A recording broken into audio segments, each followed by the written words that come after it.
শুভ নববর্ষ, চলে এসেছি নববর্ষ একটা মিনি ব্লগ নিয়ে।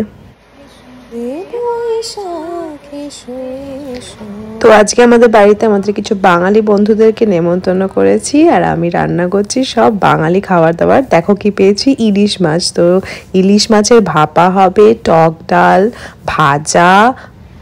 ভালোবাসি ভালোবাসি। আর একবার মেনুটা বলে দিই, টক ডাল, বেগুন ভাজা, ইলিশ মাছের ভাপা, মাংসর কালিয়া, চাটনি, আর বাড়িতে আমি পেতেছি মিষ্টি দই। দেখো মিষ্টি দইটা আজকেরটা দারুণ হয়েছে। আর এখন আমি হয়ে গেছি রেডি রান্না বান্না করে। এই শাড়িটা আমি অ্যামাজন US থেকে কিনেছি, যেটা আমার ভীষণ পছন্দ হয়েছে।